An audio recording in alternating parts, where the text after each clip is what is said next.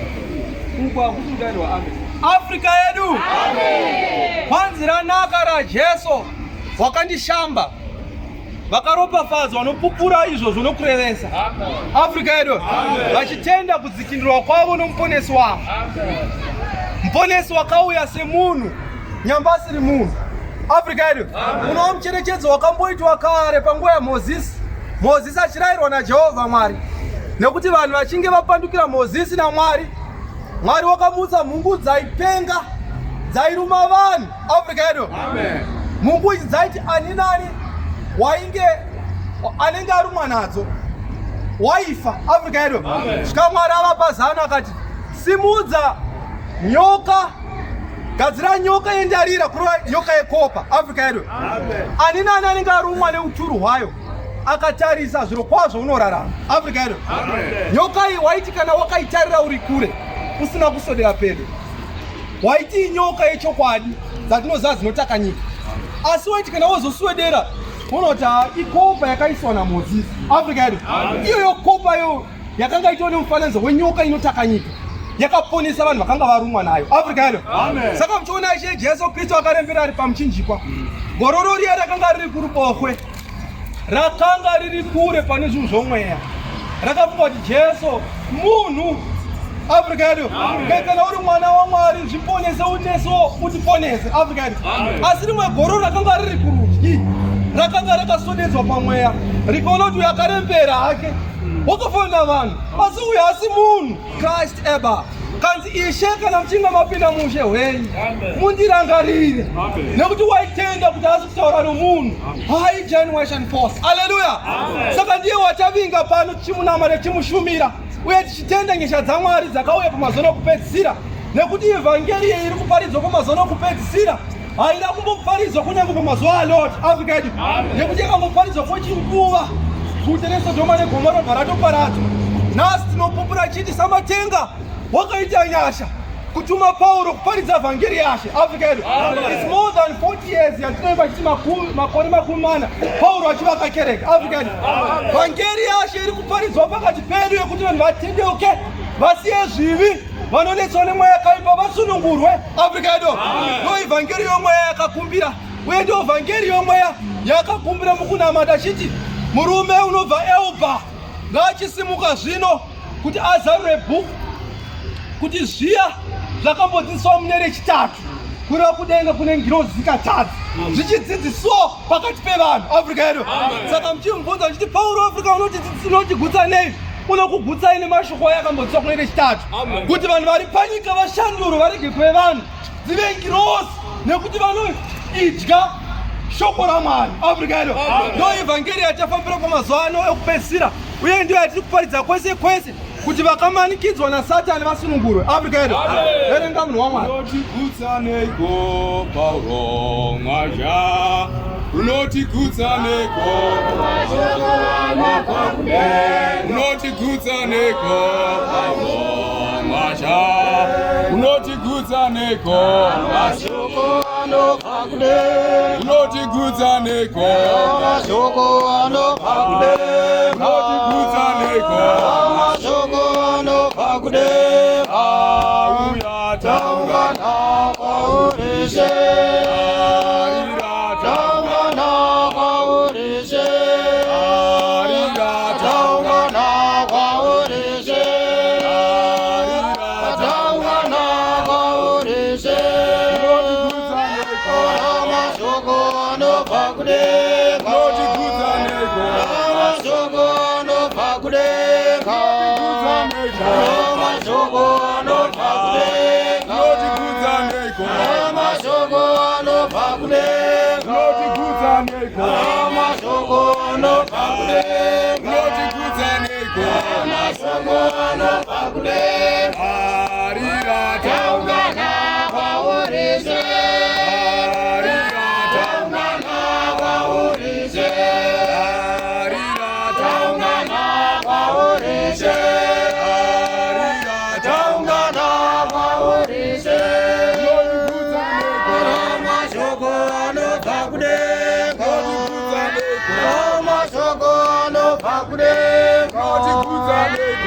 Mashoko anopakude,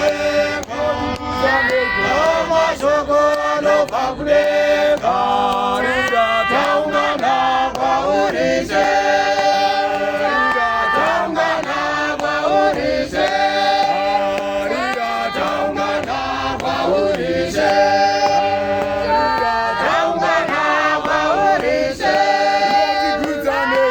amashoko anobva kudenga amashoko anobva kudenga amashoko anobva kudenga amashoko anobva kudenga arira taungana kwaurise arira taungana kwaurise arira taungana kwaurise arira taungana kwaurise.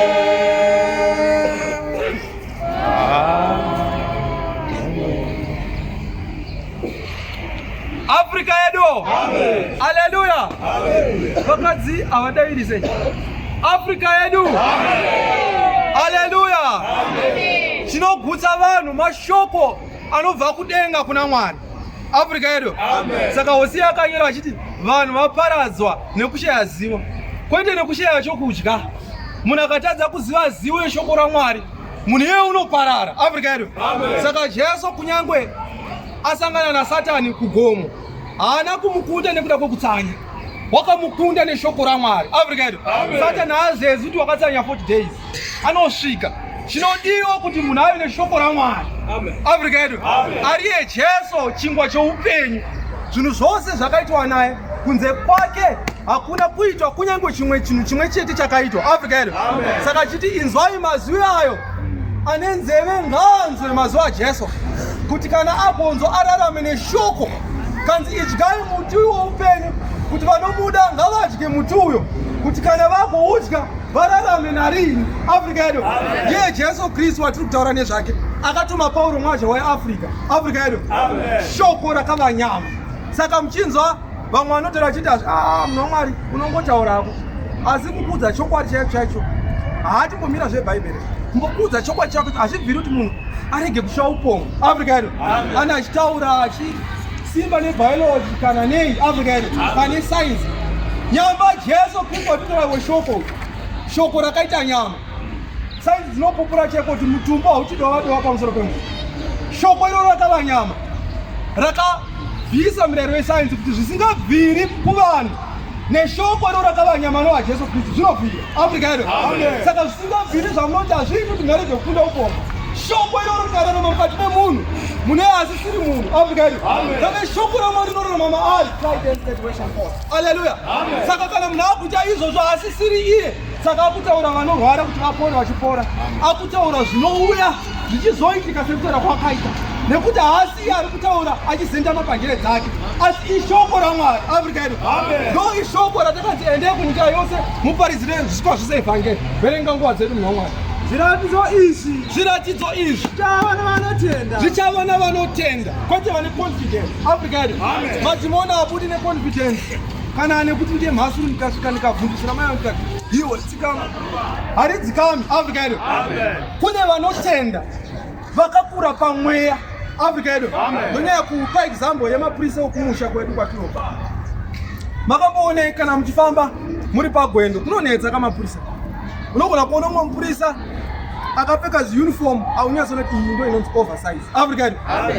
Uchiona kuti haitombokwani chamwe kudya cheko zvinokwana haana kutombodya. Africa yedu.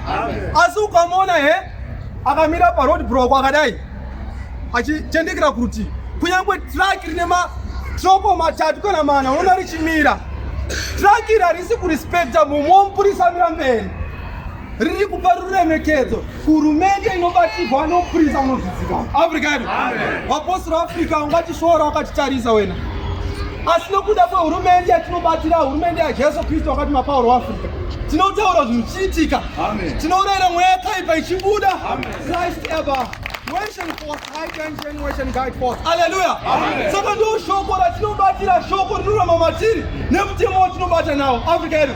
Saka Chikristu kana kuti Chikristu ihurumende yekudenga inorama panyika inopa ruponiso yakamirira kubata kwashe nokusingaperi-peri kana chinge tazodzikinirwa pano pasi Africa yedu. Tazomirira kuzopinda musha uyo watinozogara tisingarwari, watinozogara tisingazofi, watinogara tisingazobvunzwi chero mapepa Africa yedu. Watinogara tiziva kuti tiri vashe takatengwa neropa rake, tiri vake chose Africa yedu. Ndosaka mchona Pauro Africa achengetwa, ndosaka mchona Pauro Africa ari kona zvino kupupurira basa iri Africa yedu kuti ari kundwi navaruwa, ari kundwi nen'anga.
Verenga. Zviratidzo izvi zvichava navanotenda. Vachabudirisa mweya kaipa nezita rangu. Mweya kaipa ichabuda nezita raJesu Kristu. Vachataura nendimi itsva. Vachabata nyoka. Kunyange vakanwa chinhu chinouraya. Hachingavarwadzi. Chiti simba ichocho. Vachaisa maoko pamusoro pavarwere vakapora. Africa yedu. Zviratidzo zvichaitika kune vanotenda, vanoita sezvarayirwa neshoko raMwari Africa yedu. Kwete vanoti shoko rataura zvezvizvi kuseri kuonoita zvavo zvomusoro wavo Africa yedu. Ezekieri achiprofita pakumutswa kwemafupa akaoma, pane pati yandinoda mukuprofita kwake. Kunonzi ndakaudzwa zvakati kwanzi ipapo ndakaita sezvakarayirwa ndikaprofita mubvumo ukavapo panyika. Africa yedu Mwari utaura chimwe futi, kanzi ndakabva ndaprofita sezvakarayirwa. Africa yedu kuti asina kuprofita sezvakarayirwa hazvaita. Africa yedu Elisha achisangana nemukuru wehondo dzeSiria wainamani achisvika kwaari nekuda kwemaperembudzi akanga nawo uye aparidzirwa vhangeri nomwe musikana akanga achigara kunyikayo ari mutapa. Wakangonzi naElisha, enda unozvinyika muna Jorodhani runomwe, gando rako ridzokedzana. Africa yedu Namani pekutanga kuita sezvarayirwa kwakamuremera, nobva atanga kufunga nzizi dzake dziri kumusha. Kai kwedu kuna naFapari, kuna naAbhuzi, nzizi dzakatonaka kudarika kenyika Jorodhani. Muranda umwe wakanga anaye kai naye mudea kurerete mzikuru masingachiite here. Africa yedu Namani wakapinda pashoko sekurayira kwomuprofita waMwari. Namani akaponeswa. Africa yedu kwete oga Namani kuNew Testament Jesu asangana nebofu. Jesu waiponesa zvakasiyana siyana. Umwe aingobata meso kwanzi wakuona, umwe aifira pasi okanyakanya oisa madhaka kumeso kwanzi ndaunogeza muna Mharidzo kuti uone. Africa yedu dai uya wakaisiwa madhaka kumeso akanzi enda unogeza, akanyunyuta ati asomwangu mbata akaona asina kuita sezvakarayirwa. Kutaura kudai kana anga achimupenya ade ari mupenyu riri bofu, kana kuti ade akafa riri bofu. Africa yedu ukanzi nda unofukira mazuva 3 muevhangeri yaPauro Africa, enda unofukira mazuva 3 ndo sezvakarayirwa. Africa yedu Pauro Africa achiti muteerera unodzimwa, unouya pamimba ine 3 months, wodzoka ine 6 months, wodzoka yave nema 9 months, wozodzoka after 3 months. Ita sezvarayirwa. Africa yedu zvinhu nezvinhu zvine mitemo yazvo uye zvine maitirwa azvo. Africa yedu zvataurwa ipapo totopinda ipapo. Ndokutuma kwaPauro mwazhe waAfrica. Africa yedu nguva ndiyo yakundikanganisira. Verenga kupedza. Zvino Ishe Jesu akati ataura navo, Jesu akati aparidza akagamuchirwa kudenga. Ishe Jesu ari kudenga akagara kuruoko rworudyi rwaMwari. ndokwaari zvino. Ivo vakaenda Vapostori ndobva vaenda vakaparidza kwose kwose. Ishe achibata navo, kwete vachita voga asi Ishe achibata nani? Ishe achibata navo. Africa yedu gara pasi munhu waMwari. Saka kana taakufamba uko kwataakuenda pano hatigari tichinamata pano. Africa yedu pano kuzodzidzisana kunamata nemararamiro andiwa neshoko raMwari. Pano tava kuzodzidzisana kuti unonamata sei. Kwataakuinda kubisha mumastreets, kwatinoswera kumabasa, kuzvikoro kwatinodzidza takunonamata. Africa yedu kusowe wangu kunonamata, kunonyengetera, asi kunamata kumunhu muraramiro wake. Africa yedu saka vhangeri yekuponesa kwavanhu yadzidziswa. Africa yedu vhangeri youpenyu husingaperi tainzwazve. Africa yedu chasara kunoirarama kuti kana Ishe achiuya tikogona kwano chatikapindura. Africa yedu musambofamba kambonyunyuta kuti saka Pauro kuti aive mutumwa waMwari chaichairi kana kuti kuno umwe. Africa yedu ipapo itokanzurai nekuti kunonzi umwe mudzidzisi ananga nevadzidzi vake kune imwe nyika.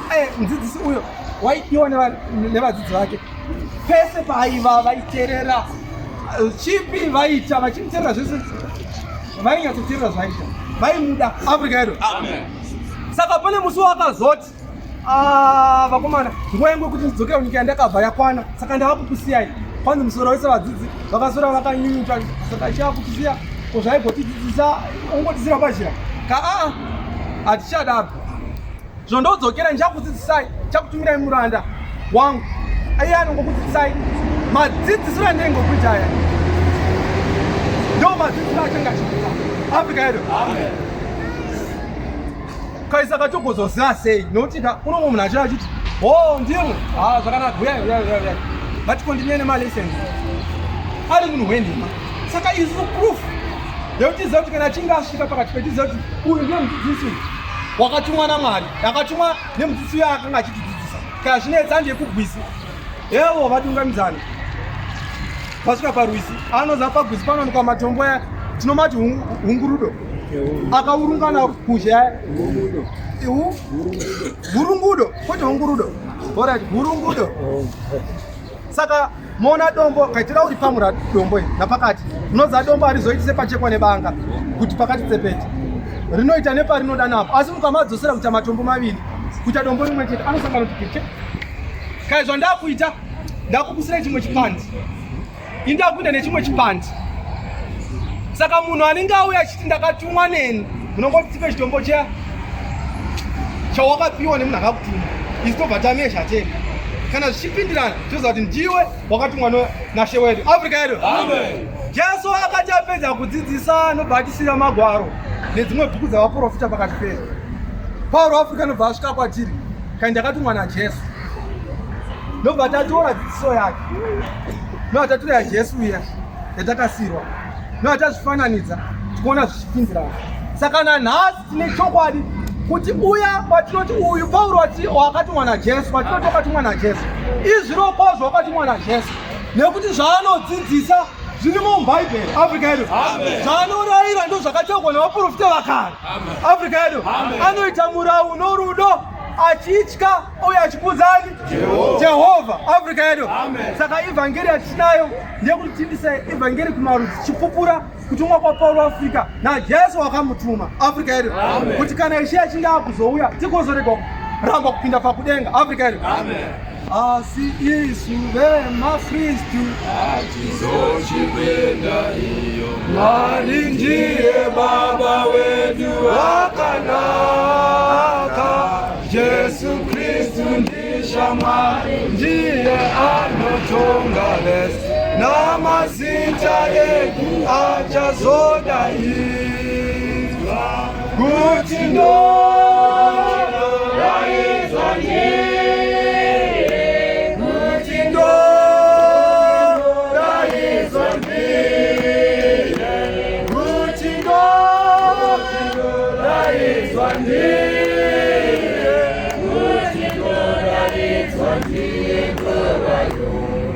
Mwari akumburisisa kweda marake zvino nokusingaperi.